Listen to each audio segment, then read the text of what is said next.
Well, thank you, President Cost. And I have to say, folks that work with me at the Fed know I don't like being called Dr. Bostic. He must have said that about 800 times in that introduction. I'll get him afterwards. But thank you for inviting me. And I want to thank you for the honorary degree and the proclamation. It's very refreshing to be here and to speak to all of you in person. This is my first face-to-face public appearance in more than a year. And I can't think of a better place to do this, to kick off my post-pandemic speaking, than at a university. Having been a professor for more than 15 years and being an academic at heart, I am very comfortable talking to students and to faculty, and I have to say, I'm feeling very at home here today. Now, I'm especially happy to be here for your graduation. Graduation days have always been my favorite times on campus. It's the only day of the year when each and every student, parent, family member, professor, and instructor is happy. It's literally everyone. Homework, deadlines, tests, grades, office hours, rushing to class because traffic was awful or the alarm didn't go off, none of that matters today because you all are graduating. So I was thrilled when President Cost invited me to speak because this is as friendly a crowd as I'm ever going to see. Now, before I go further, I'd like to recognize a few other special guests here today. Our Jacksonville Regional Executive, Chris Oakley, Dean Barbara Witter, Provost Christine Sapienza, and the members of the Board of Trustees who are here. Now, I have two other thanks that I have to give President Cost. First, I'd like to publicly thank him for chairing the board of directors of our Federal Reserve branch here in Jacksonville. He's been a great leader and counselor, and I really do appreciate his wisdom. He's made my job a lot easier. Now, second, I have to thank him for expanding the Jeopardy categories I never figured to claim. First African American Regional Fed President, first openly gay Fed President, and as far as we know, the first speaker to address not one, but two graduating classes at the same time at Jacksonville University. Graduates, without question, you are graduating in interesting times. Though I must admit that the times may have been a bit more interesting than any of us would have liked. I salute you for the perseverance and resilience you have shown. So a hearty congratulations to the class of 2021, a belated congratulations to the class of 2020, and props to the university's leadership for all reaching this point. You've all more than earned it. Now, in our time today, I want to share some advice on how best to use the determination and passion you've shown by graduating as you move on to the world beyond this campus. How enduring this extraordinary past 14 months has prepared you to handle whatever challenges come your way. How bringing the right attitude to everything you do will serve you well. And finally, how bringing your whole self to every endeavor will strengthen the people around you and the organizations and communities you are members of. First, I'll let you in on something that may not be a starting revelation. Your career and life probably won't turn out exactly how you envision it as you sit here today. And that's okay. You can handle the unexpected. You've already had to demonstrate remarkable adaptability and resilience simply to get here. Now, for me, I learned to adapt early in college. I started as a chemical engineering major, but that interest did not survive one of my first chemistry classes, where we were studying chemical reactions. Here's a thumbnail sketch of what happened. Extra credit offer if you can identify the unknown substance. Classmate standing next to me puts a few drops of said substance in a sink. A match is added. Flames burst from the sink. It was right about then I decided that chemical engineering was not going to be in my future. And so my career plans shifted dramatically. I ended up studying psychology and economics, so I didn't even follow a straight line academically. Now, this story reveals a basic truth. There will be times when you think you're moving forward, then something blows up in your face and stops you in your tracks. Sometimes it's a small explosion and you keep going. Sometimes it's a big one and you're blown onto a different course. But as members of the classes of 2020 and 2021, you have already shown that this truth is not determinative. You can change course in extraordinary times. I suspect none of you planned on living through a global pandemic and the most abrupt downturn of our lifetime. None of us did. Yet, you've made it. And you should be incredibly proud of that, and never forget that you have already marshaled the fortitude to tackle ridiculous adversity head on, and not only survive, but thrive. We've all had to reset our lives and expectations over the past year. At the Atlanta Fed, most of our 1,700 employees shifted to working from home. But our essential staff continued their in-person work with new procedures, and of course, face masks, temperature checks, and lots of hand sanitizer. The case of our staff members brings home the important reality that we have all experienced the same pandemic, but in different ways. Some of you, I'm sure, have lost loved ones and friends to COVID. Some of you may have lost jobs.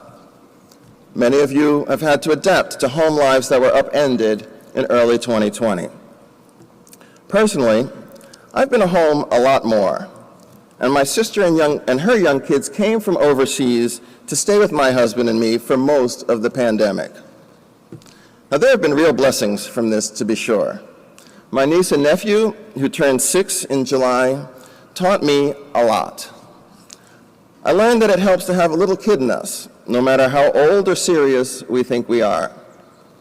I also learned how to navigate new games. I know a lot about the pig game, how to approach new circumstances with curiosity, and how to make the most and the best of any situation. That attitude of making the most of every situation is the second thing I hope you'll remember from my talk today. If you would have told me when I was 18 years old, fleeing chemical fires in a lab, that I would be president of a Federal Reserve Bank one day, I would have assumed you had ingested one too many chemicals. In fact, the idea seemed far-fetched to me even 18 months before I got the job.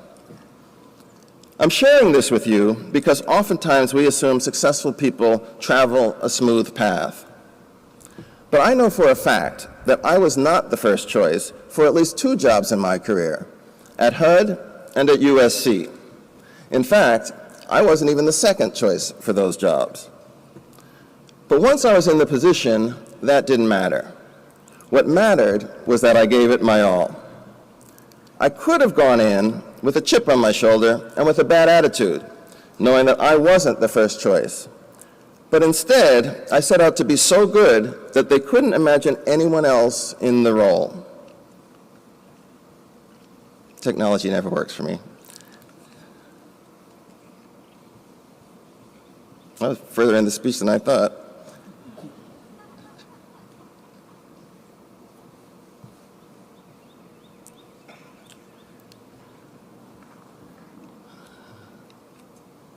All right. I found myself. All right, so I could have gone with a chip on my shoulder. I didn't have to.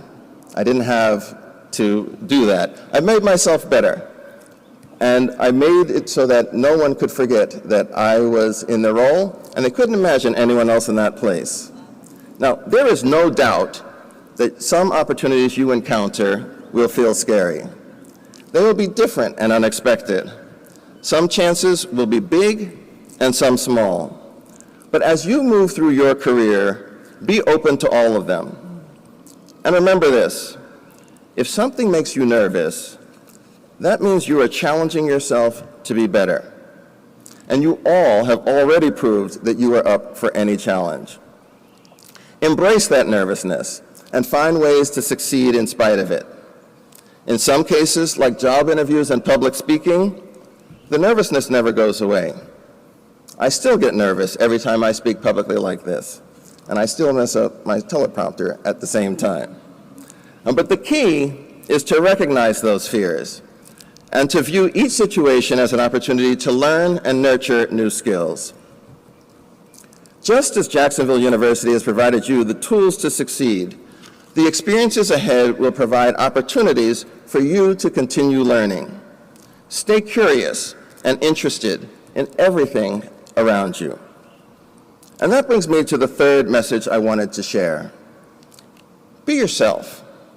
Bring your whole self to everything you do. One of the reasons I'm the president of a Federal Reserve Bank today is because I did just that. When I interviewed for this job, I thought I had no shot, like no shot. They were looking for someone with CEO experience, and I had none. But when I got the second interview, I felt like I had nothing to lose. And that interview was freewheeling, it was engaging, and it was honest. And it was probably the best interview I've ever given. I've continued to do this since taking on the role of the presidency at the Atlanta Fed. Besides the pandemic, in the past year, we as a nation have had a very real dialogue about race and the roles institutions play in perpetuating racist policies. Amid the turmoil of last summer, I published an essay with my thoughts about what we were witnessing, which brought about a new attention to the issue and to the Federal Reserve. As the first Black president of a regional Federal Reserve Bank, my experiences were and are different from my colleagues.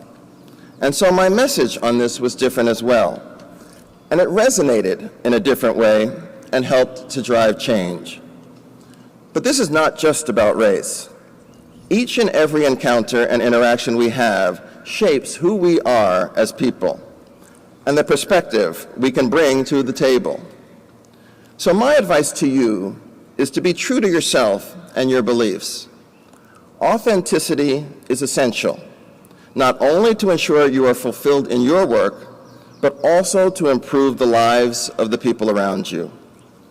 I've seen many times over that a diversity of views enriches our organizations and our communities. And you add to this diversity. At our bank, we often say that diversity includes everyone. It excludes no one.